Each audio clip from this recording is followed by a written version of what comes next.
Hello friends, स्वागत है आप लोगों का एक बार फिर से वर्ल्ड ऑफ फिजिक्स के यूट्यूब चैनल पर। दोस्तों, आज के इस छोटे से सेशन में हम आपको इलेक्ट्रोमैग्नेटिक वेव्स के बारे में बताएंगे। जैसा कि आप लोगों ने इलेक्ट्रोमैग्नेटिक वेव्स के बारे में पढ़ा होगा अपने ऑफलाइन क्लासेस में या अदर क्लासेस में, परंतु कुछ ऐसी चीज़ें हैं जो कि आपको याद रखनी है और उसमें बहुत सारी ऐसी चीज़ें हैं जो एग्जाम में पूछे जाते हैं और वो एग्जाम पॉइंट ऑफ व्यू से बहुत इंपॉर्टेंट है। तो वैसी कुछ बातों को मैं आपके सामने ला रहा हूं। तो दोस्तों, स्टार्ट करते हैं। जैसा कि आप लोगों को पता है, इलेक्ट्रोमैग्नेटिक वेव्स कहाँ से उत्पन्न होता है, कहाँ से प्रोड्यूस होता है और इलेक्ट्रोमैग्नेटिक वेव्स क्या है।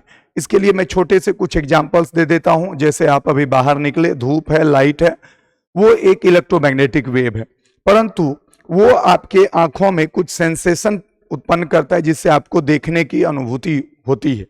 ऐसे ही बहुत सारे इलेक्ट्रोमैग्नेटिक वेव्स हैं जिससे देखने से कोई लेना देना नहीं है। जैसे आपके मोबाइल फोन में जो सिग्नल आता है वो भी इलेक्ट्रोमैग्नेटिक वेव है।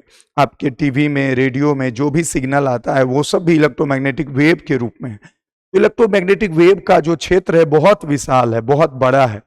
उसको पूरे को एक साथ इलेक्ट्रोमैग्नेटिक स्पेक्ट्रम कहा जाता है। दोस्तों, इलेक्ट्रोमैग्नेटिक वेव उत्पन्न कैसे होता है? जब इलेक्ट्रिक फील्ड और मैग्नेटिक फील्ड वैरी करते हैं और इलेक्ट्रिक फील्ड से मैग्नेटिक फील्ड प्रोड्यूस होता है और मैग्नेटिक फील्ड से इलेक्ट्रिक फील्ड, और ये प्रोसेस जब कंटिन्यूअसली चलता रहता है तो इससे उत्पन्न होता है इलेक्ट्रोमैग्नेटिक वेव। जैसा कि आपको वेव के बारे में पता होगा कि वेव क्या है, ट्रांसमिशन ऑफ एनर्जी। ये बहुत छोटा सा एक्सप्रेशन है, तो जल्दी से आप इसको देख लें, समझ लें कि ये इलेक्ट्रोमैग्नेटिक वेव का स्पेक्ट्रम है। जैसा कि आप लोगों को पता भी होगा या नहीं भी पता होगा, फिर भी आप जानें कि सबसे ज्यादा जो फ्रीक्वेंसी होता है वो गामा रेज का होता है और ये बहुत बड़ा स्पेक्ट्रम है। सबसे पहले है गामा रेज जो हायर फ्रीक्वेंसी का होता है, उसका एनर्जी भी हाई होता है, परंतु वेवलेंथ कम होता है, तरंग दैर्घ्य कम होता है। यानी जिसका एनर्जी और फ्रीक्वेंसी अधिक होगा उसका वेवलेंथ कम होगा। उसके बाद है एक्सरे, आप नाम सुने होंगे, इवन आप गामा रेज का भी नाम सुने होंगे। एक्सरेज आप जानते हैं कि मेडिकल फील्ड में बहुत ज्यादा एक्सरे का यूज होता है। इसका भी फ्रीक्वेंसी बहुत अधिक होता है और एनर्जी भी बहुत अधिक होता है, परंतु वेवलेंथ कम होता है। उसके बाद है अल्ट्रा वायलेट। वायलेट मतलब बैगनी, अल्ट्रा मतलब उससे ऊपर, परा बैगनी किरणें, परा मतलब बैगनी से ऊपर। तो आप लोगों को पता है कि लाइट का जो 7 कलर आप लोग जानते हैं, वैसे वो लाइट का कलर नहीं है, वो आंखों में कलर होता है, कलर कोन्स होते हैं, जिसकी वजह से लाइट आपको अलग अलग कलर का दिखाई देता है। परंतु उस टॉपिक पे अभी नहीं जाते हुए आगे की ओर बढ़ते हैं। आपने बचपन से पढ़ा होगा 7 कलर्स ऑफ लाइट। तो 7 कलर्स ऑफ लाइट में विवग्योर, violet, indigo, blue, green, yellow, orange और रेड, विवग्योर, ये आप जानते हैं। उसमें से वायलेट कलर का फ्रीक्वेंसी सबसे अधिक होता है, पर वायलेट से भी अधिक अगर फ्रीक्वेंसी है किसी रे का तो उसको कहेंगे अल्ट्रा वायलेट। और उसके बाद विजिबल जो मैंने अभी सातों बताया, और उसके बाद इंफ्रारेड, इंफीरियर वर्ड से आया है इंफ्रा, मतलब जो रेड से भी छोटा है, इंफ्रारेड। आई बात समझ, जिसका फ्रीक्वेंसी रेड से कम है। उसके बाद माइक्रोवेव और उसके बाद रेडियो वेव। रेडियो वेव में भी अलग अलग टाइप्स होते हैं। कुछ अलग टाइप के वेव मोबाइल के लिए यूज होते हैं, कुछ रेडियो के लिए, कुछ टीवी के लिए। ये बातें आप कम्युनिकेशन सिस्टम चैप्टर में पढ़ेंगे।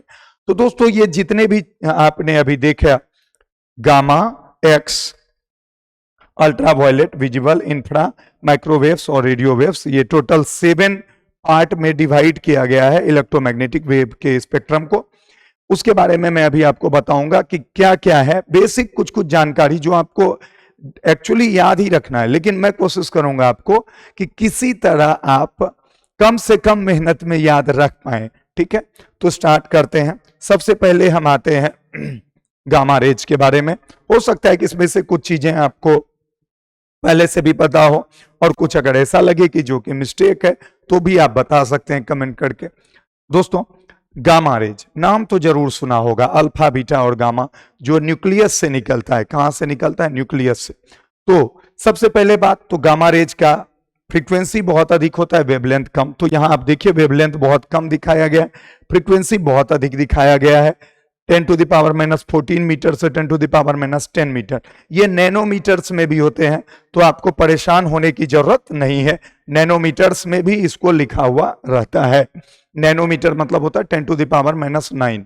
ठीक है, तो उसके बाद फ्रीक्वेंसी 3 × 10⁻22 हर्ट्ज टू 3 × 10⁻18 हर्ट्ज। मैं ये बहुत कम टाइम में आपको इसलिए बताना चाह रहा हूं कि मेरी ये कोशिश रहती है कि बच्चे कम टाइम में ज्यादा चीजों को समझने की कोशिश करें, यानी बिकम अ क्विक लर्नर, थोड़ा तेज समझने की कोशिश करना है। तो फ्रीक्वेंसी रेंज क्या है? 3 × 10⁻22 हर्ट्ज से लेके 3 × 10⁻18 हर्ट्ज। ठीक है, उसके बाद है डिस्कवरी। अब देखिए कुछ चीजें हैं कि जो कि आप आराम से याद रख सकते हैं, जैसे गामा रे निकलता है किससे? न्यूक्लियस, नाभिक से। और नाभिक के बारे में जो सबसे पहले लोगों को बताए थे रेज के बारे में, उनका नाम था बेक्वेरेल। तो आप इस तरह से याद रख सकते हैं कितना? 1896। एंड आपको पता है Curie, madam Curie, Pierre Curie, उन्होंने 1898 में इसके बारे में बताया था। उसके बाद प्रोडक्शन कहां से उत्पन्न होता है? आप अभी बार बार सुन रहे हैं कि ये उत्पन्न कहां से होता है। ये उत्पन्न होता है natural and artificial nuclear decay, मतलब नाभिक से निकलता है। जब नाभिक में चेंज होता है प्रोटॉन से न्यूट्रॉन, न्यूट्रॉन से प्रोटॉन, तो ये चीज होता है। उसके बाद प्रॉपर्टी, क्या क्या इसमें गुण है?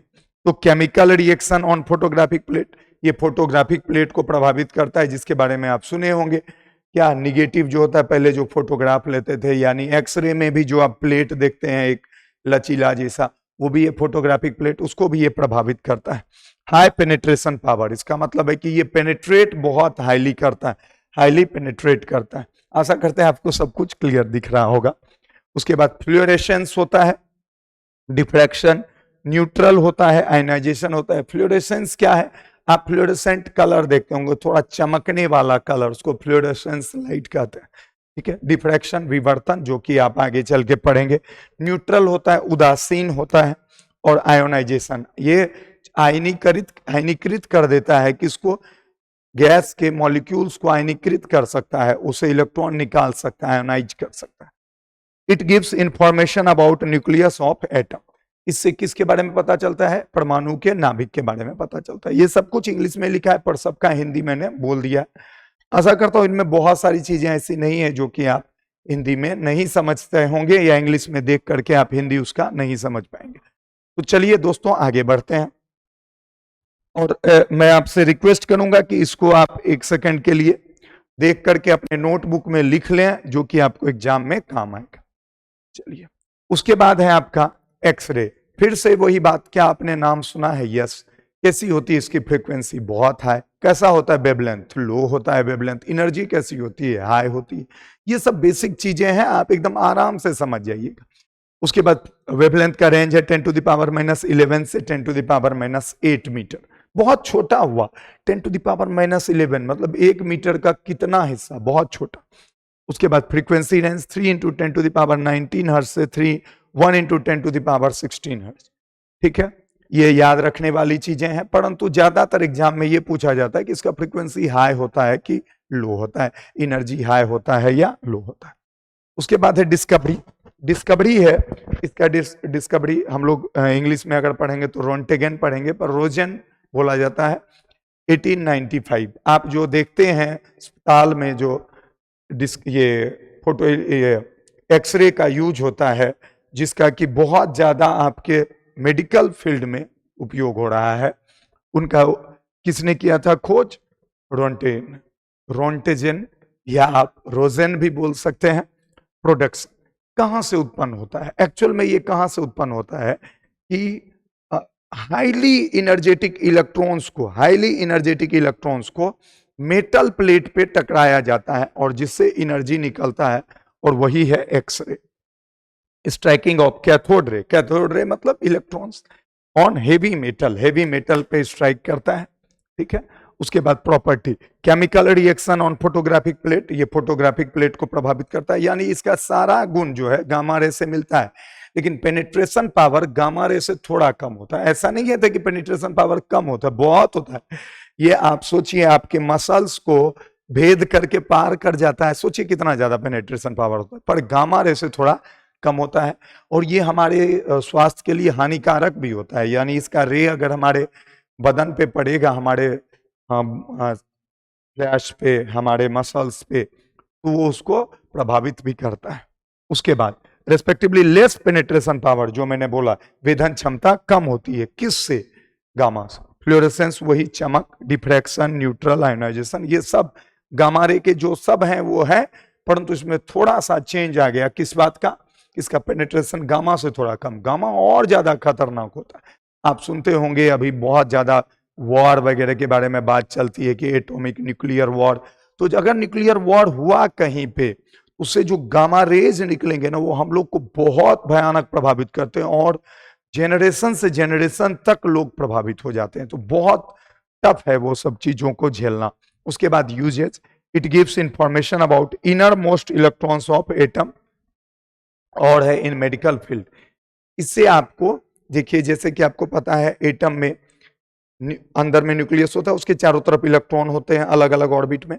तो सबसे इनर ऑर्बिट सब के बारे में ये बताता है कि उसका स्ट्रक्चर कैसा है, ये सब के बारे में, जो कि आप आगे चल के पढ़ेंगे भी, हायर स्टडीज में भी पढ़ेंगे और बहुत सारी चीजें केमिस्ट्री में भी ये आपको मिलेंगी। ठीक है। उसके बाद है ultra violet rays. Ultra violet rays क्या है? ध्यान से सुनिए। अल्ट्रा वायलेट रेज नाम भी सुने होंगे। देखिए गामा था, एक्स था, फिर अल्ट्रा वायलेट, यानी वायलेट से अधिक। हमारे सन से भी अल्ट्रा वायलेट रेज निकलते हैं। ठीक है। और वो भी हमारे स्किन को डार्क कर देते हैं। बहुत लोग देखते हैं सनस्क्रीन लगाते हैं और ब्लैक ग्लासेस पहनते हैं कि आंखों को भी प्रभावित करता है।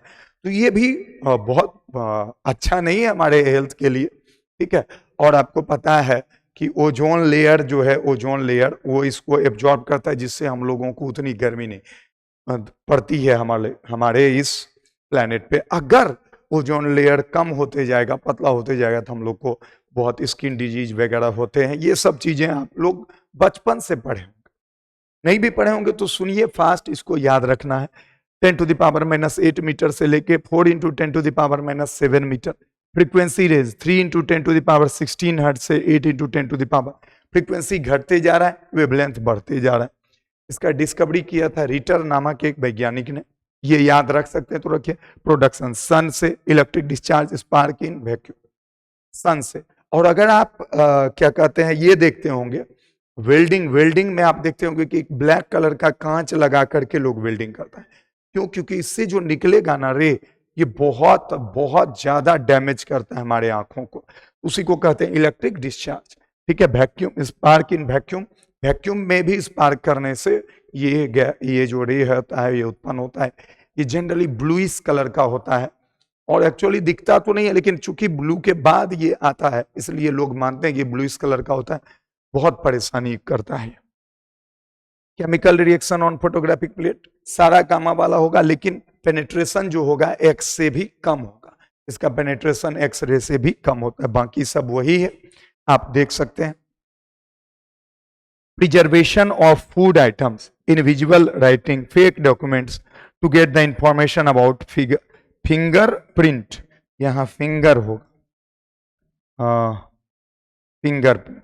आप देखिए यूजेज, इसके यूजेज क्या है? इसके यूजेज हैं, आप देखिए प्रिजर्वेशन ऑफ फूड आइटम्स। आप देखते होंगे पैकेट में सामान सब 6 महीना तक ठीक रहता है।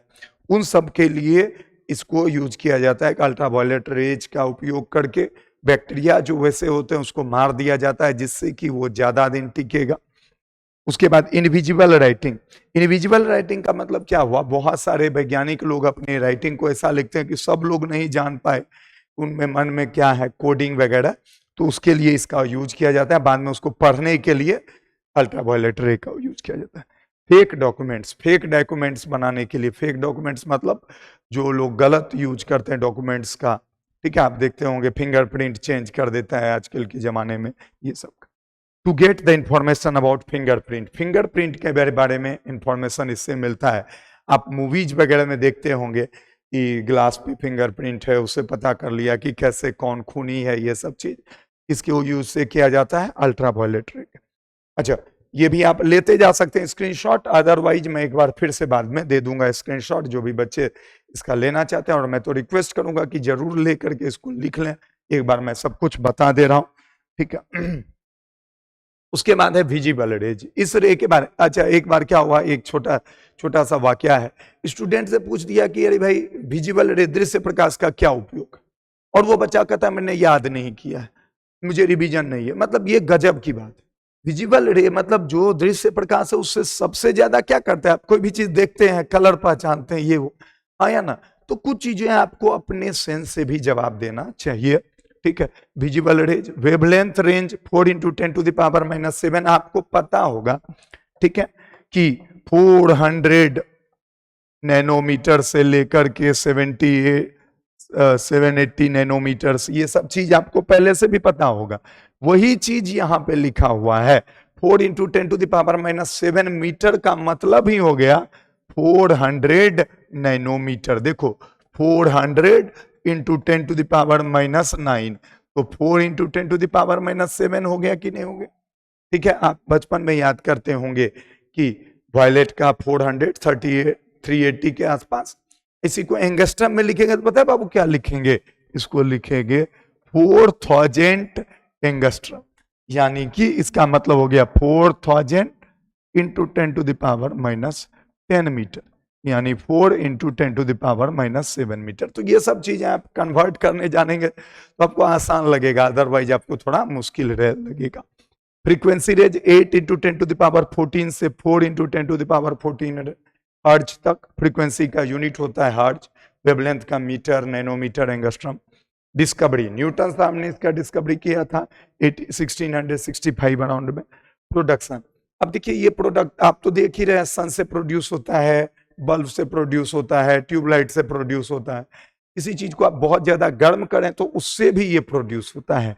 तो इनकैंडेसेंट रेडिएशन, ताप दीप्त वस्तुओं के विकिरण से, ठीक है। अब इसके गुण क्या क्या है, ये परावर्तित होता है, रिफ्लेक्शन, अपवर्तित होता है, रिफ्रैक्शन, विवर्तित होता है, ठीक है, विवर्तन भी आप आगे चल के पढ़ेंगे, इंटरफेरेंस होता है, पोलराइजेशन होता है। ये सब इसका क्या है, प्रॉपर्टी, ये इसका गुण है। देखने में और आपको सहायता प्रदान करता है। फोटो इलेक्ट्रिक इफेक्ट, प्रकाश का विद्युत प्रभाव दिखलाता है, जो आप लोगों को आगे, अब यही सब चीजों को समझने के लिए आगे आपको पढ़ना होगा। रे ऑप्टिक्स, वेव ऑप्टिक्स, आई बात समझ में, ठीक है। Uses, it gives information about outer most electrons of atom in medical. अच्छा, इन मेडिकल फील्ड तो ये नहीं होगा, इसका उपयोग मेडिकल फील्ड में नहीं होता है, लेकिन मेडिकल फील्ड में आजकल सब चीज का उपयोग होता है, पर ये दिया जा सकता है, पर कोई बात नहीं, वो मेडिकल फील्ड में नहीं होता। It gives information about outer most electrons of atom. अब देखिए इलेक्ट्रॉन में तो इनर मोस्ट है, आउटर भी है, तो आउटर के लिए पता चलता है किससे, विजिबल से, ठीक है। उसके बाद है इंफ्रारेड, जो रेड के नीचे, जो वायलेट के ऊपर था अल्ट्रावायलेट, जो रेड के नीचे है इंफ्रारेड। तो ये तो याद रह गया। अब इसका जो फ्रीक्वेंसी होगा रेड से कम होगा, वेवलेंथ रेड से अधिक होगा। तो देखिए वेवलेंथ अधिक है और फ्रीक्वेंसी कम है। 7.8 × 10⁻⁷, 5 × 10⁻³ मीटर, 5 × 10⁻³ मीटर, आई बात समझ में। उसके बाद फ्रीक्वेंसी रेंज इतना हर्ट्ज टू इतना हर्ट्ज, 4 × 10⁻14 से 6 × 10⁻10, यानी कि फ्रीक्वेंसी घटते जा रहा है और वेवलेंथ बढ़ते जा रहा है। डिस्कवरी, इसका डिस्कवरी किया था विलियम हर्शल ने। विलियम हर्शल उनका नाम था। 1800, कई बुक में 1840 भी दिया हुआ रहता है, पर परेशान होने की जरूरत नहीं है, मैंने पूरी तरह से जानकारी हासिल करके आप लोगों के लिए लिखा है। 1800। Production, very high temperature of object, अगर किसी ऑब्जेक्ट को बहुत हाई टेम्परेचर पे ले जाइएगा तो जो निकलता है वो निकलता है इंफ्रारेड, ये भी खतरनाक होता है हमारे लिए।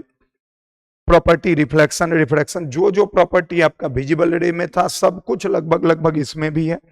टोटल हाई पेनिट्रेशन, लेकिन इसका पेनिट्रेशन पावर थोड़ा अधिक होता है, जिसकी वजह से इसका उपयोग हमारे जीवन में होता है, जैसे कि in nursery to warm the plants और to see across the fog. आप देखते होंगे कि ठंडी के समय में ट्रेन वगैरह को जाने के लिए एक अलग लाइट की जरूरत पड़ती है, फॉग लाइट जिसको बोलते हैं, उसमें ये सब का उपयोग किया जाता है। और in nursery to warm the plants, nursery में इसका उपयोग किया जाता है जहां पौधे बहुत सारे लगे रहते हैं उसको गर्म करने के लिए, क्योंकि वो बहुत ठंडा अगर फील करेगा तो मर सकता है। ठीक है, उसके बाद है माइक्रोवेव्स, सूक्ष्म तरंगे। वेवलेंथ रेंज, वेवलेंथ तो अब ऑब्वियस सी बात है और बढ़ेगा, फ्रीक्वेंसी घटेगा, वेवलेंथ बढ़ा, फ्रीक्वेंसी घटा, और इसका डिस्कवरी किया था हर्ट्ज, इन्हीं के नाम पे है फ्रीक्वेंसी का यूनिट। ठीक है, production, special vacuum tube like klystron, magnetron, etc. Klystron, magnetron vacuum tube है। वैक्यूम ट्यूब क्या होती हैं? ट्यूब्स इस तरह के, आप कभी एटॉमिक स्ट्रक्चर चैप्टर पढ़े होंगे तो उसमें देखे हो। ठीक है, इस तरह का ये है वैक्यूम ट्यूब। इसमें इसका मतलब बहुत हाई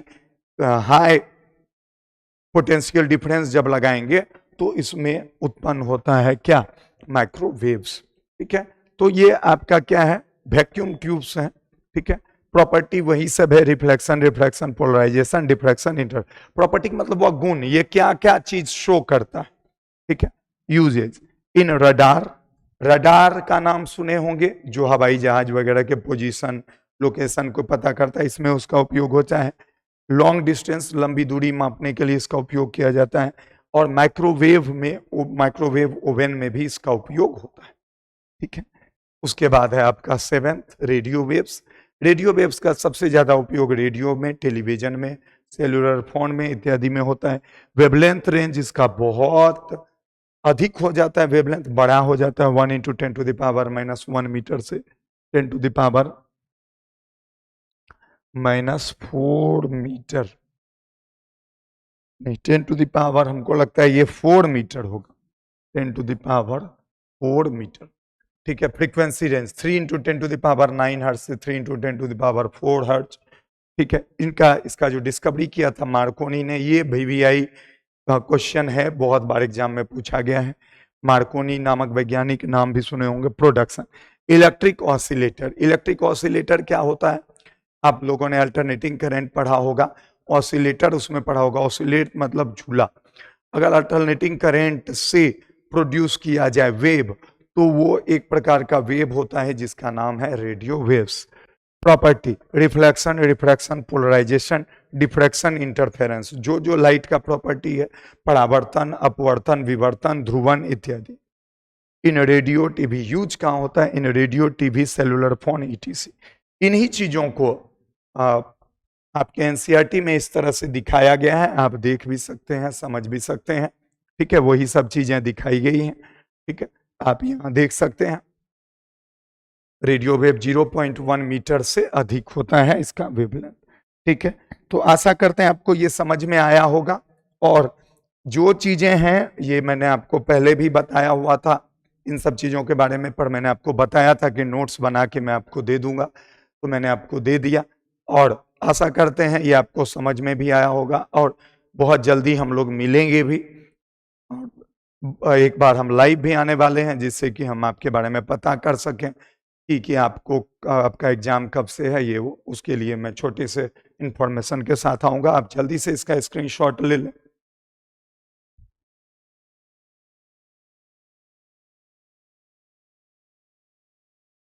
ये है गामा रेस, आशा करते हैं आपने ले लिया होगा। उसके बाद है एक्स रेज,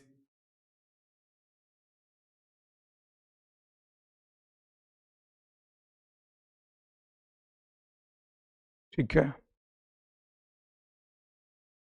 इसके जिसका इसका हिंदी सब बोला था बाबू, थोड़ा तो लिख लीजिएगा, क्योंकि ये सब चीजों का उतना हिंदी बताना बहुत फायदेमंद भी नहीं है, याद भी नहीं रहता है। उसके बाद है अल्ट्रा वायलेट रेज,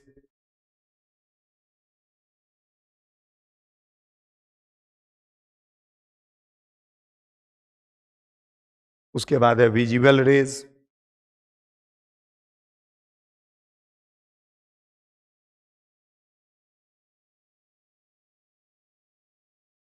उसके बाद है इंफ्रारेड रेज,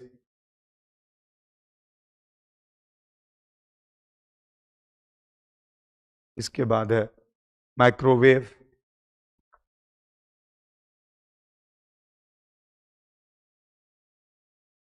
और लास्ट में है रेडियो वेव। तो चलिए दोस्तों, मिलते हैं आगे। Bye bye. अगर आपको पसंद आया हो तो लाइक करें, शेयर करें, लोगों को बताएं। वैसे ये सब चीज़ों के बारे में बहुत कुछ क्लास में बताया था, पर बहुत ऐसी चीज़ें हैं जो कि मैं इम्पोर्टेंट देखता हूँ, वो यूट्यूब पे देता हूँ, जिससे कि वैसे भी बच्चे पढ़ सकें, जान सकें, जो कि अलग अलग जगहों पे रहते हैं। ठीक है, बाय बाय, टेक केयर।